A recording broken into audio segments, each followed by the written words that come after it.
இடைக்கால நிதிநிலை அறிக்கையை நிதியமைச்சர் நிர்மலா சீதாராமன் அவர்கள் தாக்கல் செய்திருந்தார். வல்லரசு கனவு என்பது ஒரு நீண்டகால கனவு தான். அதற்கு மிக முக்கியத்துவம் வாய்ந்ததாக இருக்கின்றது பொருளாதாரம். இந்த நிதிநிலை ஒரு முக்கிய பங்கை வகிக்கின்றது. 2047ஆம் ஆண்டு, அதாவது இந்தியா சுதந்திரம் பெற்று 100 ஆண்டுகளில் ஒரு வல்லரசு நாடாக நாம் மாறுவதற்காக உருவெடுப்பதற்கான முயற்சிகளை நாம் எடுத்திருக்கிறோம். அதன் தொடர்ச்சியாக தான் இந்த நிதிநிலை அமைந்திருக்கின்றது என்று நிர்மலா சீதாராமன் அவர்கள் தெரிவித்தது. இதன் பின்னணி என்ன என்பதை குறித்து தான் பேச போகிறோம்.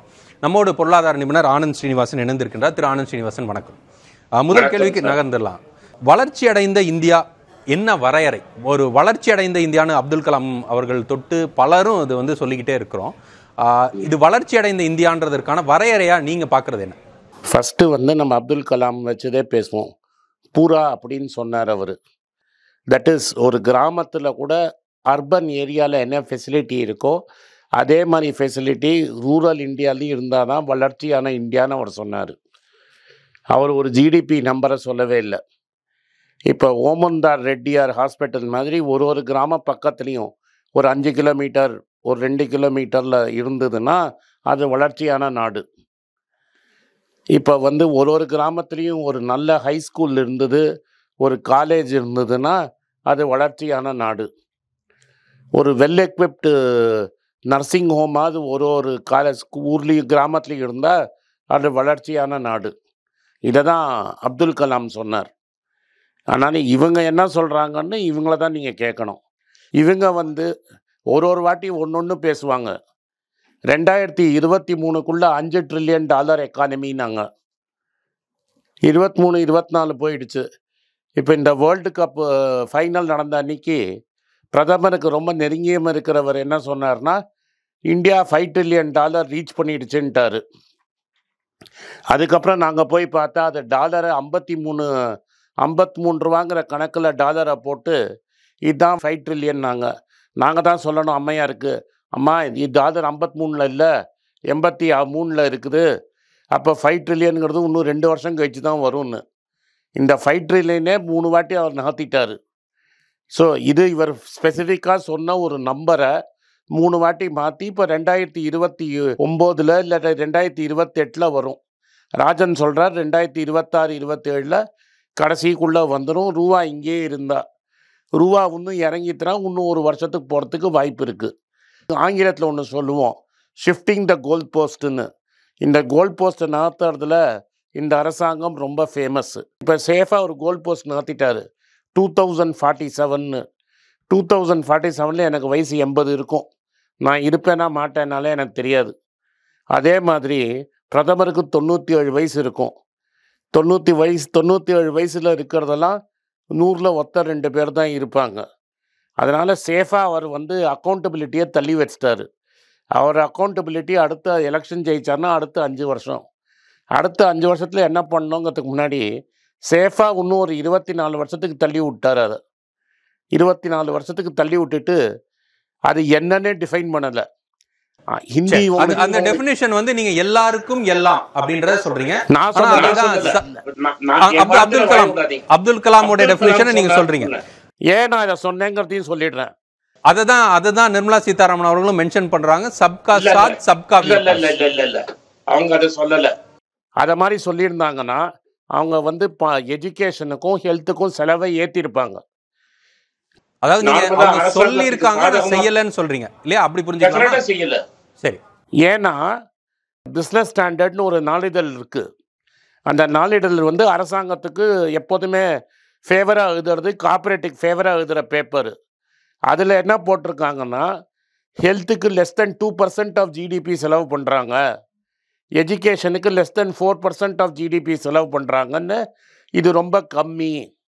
இது மாதிரி உலகத்தில் எங்கேயுமே இவ்வளோ கம்மியாக செலவு பண்ணன்னு முந்தா நேற்று பிஸ்னஸ் ஸ்டாண்டர்டில் ஒரு பெரிய ஆர்டிக்கலே இருக்குது. கிராஃபெல்லாம் போட்டு காமிச்சிருக்காங்க, கும்பெல்லாம் போட்டு படம் காமிச்சிருக்கிறாரு.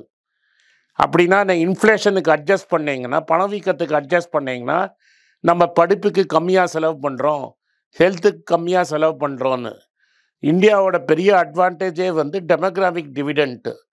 இது மாதிரி 15லேருந்து 45 வயசு இருக்கிறவங்க போய் வேலை செஞ்சு இந்தியாவை வல்லரசு நாட்டாக்கணும்னு. அப்போ நீங்கள் பணத்தை எஜுகேஷனில் இன்வெஸ்ட் பண்ணாமல் ஹெல்த்தில் இன்வெஸ்ட் பண்ணலைன்னா இந்த ஆட்கள் எப்படி போய் கம்பீட் பண்ணி வேலைக்கு போவான்? நீங்க சொல்ற டெமோகிராபிக் டிவிடெண்ட்ன்றது உழைக்கக்கூடிய இளைஞர்கள் அதிகமாக கொண்ட நாடு இந்தியா. அவர்களுக்கான விஷயங்கள், கல்வி மாதிரியான விஷயங்கள் செய்யலன்னு சொல்றேன். இல்ல நீங்க சொன்னீங்கன்னு சொல்லவே இல்லையா ஆனந்த் ஸ்ரீனிவாசன்? பட்ஜெட்ல செலவு கம்மியா பண்ணிருக்குன்னு பட்ஜெட் டாக்குமெண்ட்னு சொல்லுங்க. சரி, வாக்குவாதத்துக்குள்ள போக வேண்டாம். கேள்வி 2, வளர்ச்சிவாதம் மிகையாக முன்வைக்கப்படுகிறதா அப்படின்ற ஒரு கேள்வி இருக்கு. வளர்ச்சிவாதம் அதாவது பல்வேறு விஷயங்களை கொண்டு மக்களுக்கு செலுத்தும் பொழுது அதை ஒரு வல்லரசு கனவோடு சேர்த்து வைக்கும் பொழுது ஒரு வளர்ச்சிவாதம்ன்ற மாதிரியான ஒரு மிகைப்படுத்தப்படுற ஒரு விஷயம் சொல்லப்படுதாது. நம்ம பேசிக்கான ஜிடிபி நம்பருக்கே வருவோம். அதுலேயே நீங்கள் பாருங்கள், ஜிடிபி நம்பர் எப்படின்னா நாமினல் ஜிடிபி மைனஸ் இன்ஃப்ளேஷன் தான் ரியல் ஜிடிபி. அதாவது என்னென்னா டோட்டலாக நாமினல் ஜிடிபினா எவ்வளோ நம்மளோட எக்கானமி க்ரோ ஆகிருக்கு, அதுலேருந்து பணவீக்கத்தை குறைக்கிறது தான் நாமினல் ஜிடிபி, ரியல் ஜிடிபி. இப்போ இந்த பணவீக்கம்ங்கிறது நம்ம கவர்மெண்ட் ரிசர்வ் பேங்க் சொல்கிறது 5%. நீங்கள் போய் ரிசர்வ் பேங்க் டேட்டாவை பார்த்துக்கலாம். நம்ம nominal growth according to budget 11%. அதுலேருந்து 5% எடுத்துட்டிங்கன்னா 6% கூட க்ரோத்து கிடையாது. அடுத்த வருஷத்துக்கு சொல்கிறேன் நான், இந்த வருஷத்துக்கு சொல்கிறேன், 6% கூட க்ரோத்து கிடையாது. ஆனால் இவங்க 7% ஜிடிபி 8% ஜிடிபின்னு பேசிகிட்டு இருக்காங்க. அடுத்த வருஷத்துக்கு அவங்க அசியூம் பண்ணுறது 10.5% நாமினல் க்ரோத்து. இன்ஃப்ளேஷன் இதே 4லேருந்து 5 இருந்ததுன்னா திரும்பி 5% க்ரோத் ஆகுது. இந்த 5% ஏன் க்ரோத்துனா அவங்க ரெஃபரன்ஸ் இயரை நடு டேர்மில் அது மாதிரி மாற்றவே மாட்டாங்க. ரெஃபரன்ஸ் இயரை மாற்றிருக்காங்க. ரெஃபரன்ஸ் இயரை கரெக்டாக வச்சா ஆக்சுவல் ஜிடிபி க்ரோத் கோவிடுக்கு அப்புறம் 3.5%ன்னு அசோக் மோதிங்கிற ஒரு பெரிய எக்கனாமிஸ்ட் ஆர்கியூ பண்ணி இன்றைக்கி இந்தியன் எக்ஸ்பிரஸில் ஒரு பேப்பரில் ஆர்டிக்கிளே வந்திருக்கு. அதனால் பணவீக்கம் 2%, 5%ன்னு பார்க்குற மக்கள் தான் தெரியணும். அதாவது அம்மையாரை பொறுத்த வரைக்கும், அம்மையாரோட கணக்குப்படி வரைக்கும் இந்தியாவில் பணவீக்கமே இல்லைன்னு அர்த்தம். சரி, பணவீக்கம், வளர்ச்சி, ஜிடிபி இந்த மாதிரியான விஷயங்கள்லாம் பொதுவாக ஒரு சாமானியன் பேசும் பொழுது ஒரு வல்லரசு அப்படின்ற முழக்கம் சாமானியனை போய் சேர்றதற்கான ஒரு வாய்ப்பு இருக்கு. ஆனா நீங்க ஜிடிபி, பணவீக்கம், இன்ஃப்ளேஷன் நீங்க பேசிக்கிட்டு இருந்தீங்கன்னா அது மக்களை போய் சேர்றதற்கு ஒரு கடினமா இருக்கும், புரிந்து கொள்றது கடினமா இருக்கும். ஒருவேளை அந்த மாதிரியான முழக்கம்னு இதை பார்க்கிறது அப்படி கிடையாது. பிரதமர் ஒரு நாளைக்கு ஒன்று சொல்லுவார், அடுத்த நாளைக்கு அதை பற்றி பேச மாட்டாங்க, மீடியாவும் அதை மறந்துடும். நான் ஒரு எக்ஸாம்பிள் சொல்கிறேன். 5 வருஷத்துக்கு முன்னாடி அவர் என்ன சொன்னார்னா, 5 வருஷத்தில் நாங்கள் விவசாயிங்களோட சம்பளத்தை ரெட்டிப்போம்னாரு. 5 வருஷம் முடிஞ்சு இப்போ 7 வருஷம் ஆயிடுச்சு. எந்த மீடியாவும் கேட்கல. விவசாயியை போய் நேராக கேளுங்க, உங்கள் பணம், உங்களோட இன்கம் டபுள் ஆகிடுச்சான்னு. எந்த விவசாயியும் டபுள் ஆச்சுன்னு சொல்லலை. அதுக்கப்புறம் என்ன பண்ணாங்க, இவங்களே செட்டப் பண்ணி ஒரு அம்மாவை சத்தீஸ்கரில் டபுள் ஆகிடுச்சின்னு சொல்ல வச்சாங்க. அந்த அம்மாவை போய் ஒரு ப்ரெஸ்ஸுக்காரர் போய் கேட்டார், நீங்கள் சொன்னீங்களான்னு. நான் அது மாதிரி சொல்லலை, ஆஃபீஸர் சொல்லி கொடுத்ததை சொன்னேன். எனக்குன்னா ஒன்றும் இன்கம் அப்படியே தான் இருக்குன்னா. ஏபிபிங்கிற பத்திரிகையிலேருந்து அந்த ஆளை வேலையை விட்டு அனுப்பிச்சிட்டாங்க. அவர் பேர் பிரசூன் வாஜ்பாயின்னு பேர். இதே அம்மையார் காமர்ஸ் மினிஸ்டராக இருக்கும்போது, அருண் ஜேட்லி ஃபைனான்ஸ் மினிஸ்டராக இருக்கும்போது 5 வருஷத்தில் இந்தியாவோட எக்ஸ்பெக்ட் $900 பில்லியன் ஆகும்னாங்க. மர்ச்சன்டைஸ் எக்ஸ்போர்ட் மட்டும் $900 பில்லியன் ஆகும்னாங்க. 5 வருஷம் முடிஞ்சு 10 வருஷம் ஆச்சு, இன்னும் $500 பில்லியன் வரல. ஸோ நீங்கள் அவங்க முன்னாடி சொன்னது அன்றைக்கி என்ன சொன்னாங்க, இன்றைக்கி என்ன நிலைமைன்னு ஒரு பட்டியல் போட்டிங்கனாலே அவங்க சொல்கிறதுக்கும் அவங்க பண்ணுறதுக்கும் சம்மந்தமே இல்லைன்னு தெரிஞ்சிடும். அப்போ நீங்கள் சொல்கிறது கேள்வி 4க்கும் பொருந்தும் நினைக்கிறேன். விமர்சனங்களை மழுங்கடிக்கும் முயற்சியா, ஒருவேளை அதை சொல்வதை அவர்கள் செய்யவில்லை அப்படின்ற ஒரு விமர்சனம் தொடர்ச்சியாக இந்த அரசு மீது வைக்கப்படுகின்றது. அதையெல்லாம் மாற்றி அமைப்பதற்கான ஒரு முயற்சி அப்படின்னு நீங்கள் பார்க்குறீங்க? அப்போ ஃபேக்ட் செக்கிங்னு சொல்லுவோம். ஒருத்தர் சொன்னார்னா அது மீடியாவோட வேலை. 4th பில்லர் பிரதமரை நீங்கள் என்ன பண்ணியிருக்கணும், நியாயமான இண்டிபெண்ட் மீடியா எங்கேயாவது இந்தியாவில் இருந்திருந்தான்னா அவர் என்னெல்லாம் வாக்குறுதி 10 வருஷம் கொடுத்துருக்காரோ அதை ஒரு சைடு போட்டு இன்றைக்கி நிஜம் என்னங்கிறத நீங்கள் சொல்லியிருந்தீங்கன்னா உண்மை வெளிச்சமாயிடும். நேஷ்னல் மீடியா சொல்கிறேன்னா எந்த நேஷ்னல் மீடியாவுக்கும் அதை பண்ண முதுகெலும்பு இல்லை. அதனால் அவர் என்ன வேணால் சொல்லலாம். இன்றைக்கி பிரதமர் டிமானிட்டைசேஷன் போது அட்வர்டைஸ்மெண்ட் ஃப்ரண்ட் பேஜ் அட்வர்டைஸ்மெண்ட்டில் வந்தார் பேடிஎம் பேங்க்குன்னு ஒரு பேங்க்குக்கு. அந்த பேடிஎம் பேங்க்கு திவாலி இழுத்து மூடுன்னு இன்றைக்கி ரிசர்வ் பேங்க் சொல்லியிருக்கு. அதை பற்றி எங்கேயாவது பேசினாங்களா அம்மையார்? ரிசர்வ் பேங்க் அவங்களுக்கு அடியில் தானே வருது. இன்றைக்கி பேடிஎம் பேங்க்கை மூடுன்னு சொல்லி ஒரு ஆர்டர் போட்டிருக்காங்களே, அதை பற்றி பேசினாங்களா? இல்ல அப்படி அவர்கள் பேசவில்லை. ஆனா நீங்க சொல்லக்கூடிய புள்ளி விவரங்களை வைத்து தான் ஊடகங்கள் கேள்வி கேட்க முடியும். அந்த புள்ளி விவரங்களும் பெரிய அளவுக்கு நமக்கு இல்ல அப்படின்ற ஒரு வருத்தத்தையும் பொருளாதார நிபுணர்கள் சொல்றாங்க. சார் நான் என்ன கேட்குறேன், ஃப்ரண்ட் பேஜில் பிரதமர் வந்த அட்வர்டைஸ்மெண்ட் இருக்கு. இன்னைக்கு அந்த பேங்க் இழுத்து மூடி இருக்காங்க. நீங்க ஏன் வந்தீங்கன்னு கேட்டீங்களா? 5 ட்ரில்லியன் எக்கானமின்னு என்னைக்கு சொன்னாங்க? இன்னைக்கு வந்திருக்கான்னு கேட்டீங்களா?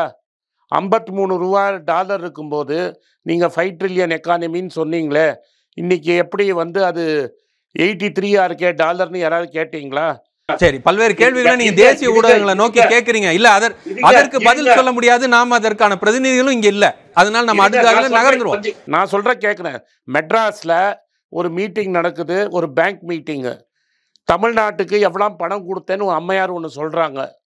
அதில் இன்டைரக்ட் டாக்ஸஸே சேர்க்காம ஒரு ஃபிகர் சொல்கிறாங்க. கூட்டலில் ஒரு மிஸ்டேக் பண்ணுறாங்க. 2 6ங்கிற மாதிரி கணக்கு சொல்கிறாங்க. எந்த மீடியா கேள்வி கேட்டுது?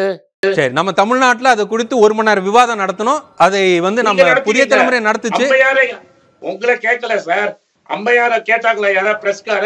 கணக்கு கூட தெரியலையமா நீங்க ஃபைனான்ஸ் மினிஸ்டர்னு கேட்பீங்களா? சரி, இது வேற விவாதத்துக்கு நீங்க போயிட்டு இருக்கீங்க. ஊடகங்கள் வந்து எப்படி சரியா செயல்படுதான்னு விவாதத்துக்கு போயிருக்கீங்க. நான் இன்னைக்கு நிதிநிலைக்கு வந்துருவோம். நான் என்ன சொல்ல வரேன், ஊடகம் செயல்படுறதுன்னு நான் சொல்லல.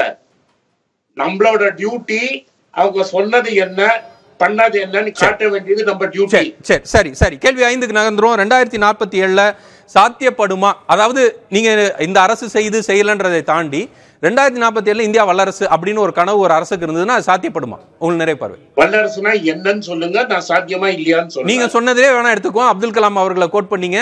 அப்துல் கலாமோட கனவு 2047 வட இந்தியால நடக்காது. தென் இந்தியால நடக்கும், தமிழ்நாட்டில் நடக்கும், ஆந்திரால நடக்கும், தெலுங்கானால நடக்கும், கேரளால நடக்கும், கர்நாடகால நடக்குமே தவிர யூபி, பீகார், ராஜஸ்தான், மத்திய பிரதேஷ், சத்தீஸ்கர்ல நடக்காது. சரி, நீங்க பல்வேறு விஷயங்களை கருத்துக்களை பகிர்ந்து கொண்டீங்க. உங்கள் நேரத்திற்கும் கருத்துக்களுக்கும் நன்றி திரு ஆனந்த் ஸ்ரீனிவாசன்.